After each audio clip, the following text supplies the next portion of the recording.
That's me, being attacked by military police in the streets of Rio de Janeiro during the 2014 FIFA World Cup Finals. How on earth did I end up here?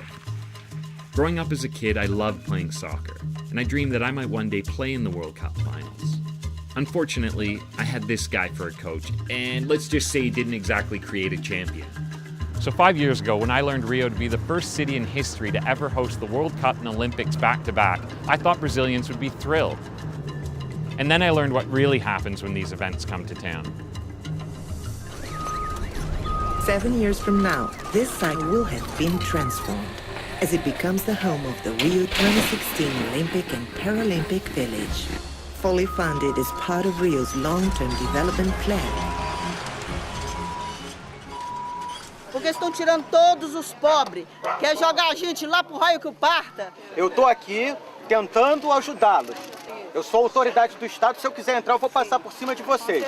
A gente pode entrar aqui com 500, 600, 800 homens. E ambos os lados podem ter certeza, são vítimas. Tanto a polícia militar quanto os senhores. São duas vítimas do Estado.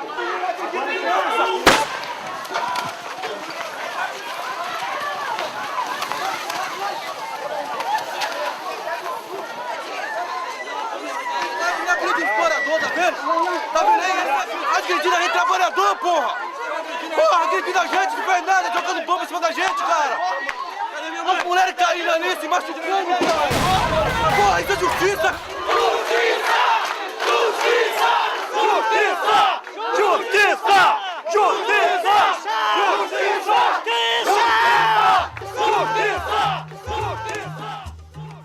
When FIFA and the IOC come to town, because they cannot risk the delays of due legal process, they impose what's known as a state of exception, a temporary suspension to the rule of law, leading to gross violations of civil liberties and human rights.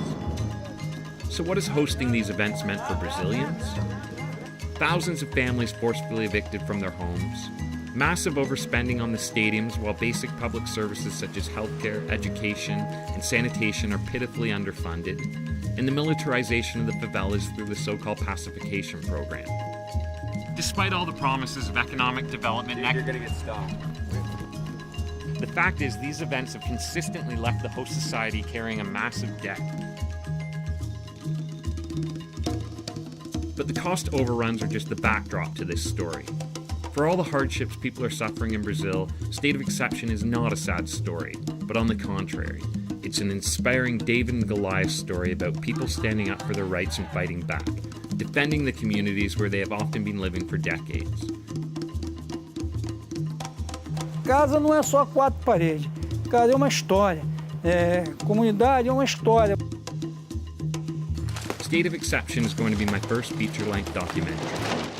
Apart from 2 small Arts Council grants, I have self-financed the entire project, shooting 32 weeks of production over the course of 8 trips to Rio since 2010. Since beginning this project, I've been equipping residents in Rio with professional video and sound recording equipment to collaborate in the making of this film. So anytime there's a forced eviction or other human rights abuse, our cameras are on the scene. Só vem fazer bagunça. My last film, Rhythms of Resistance, was also shot in Rio and told the stories of artists resisting against police brutality in the favelas. The film is screened at 15 festivals on 4 continents and won 2 awards. I shot the film in just 9 days with no budget.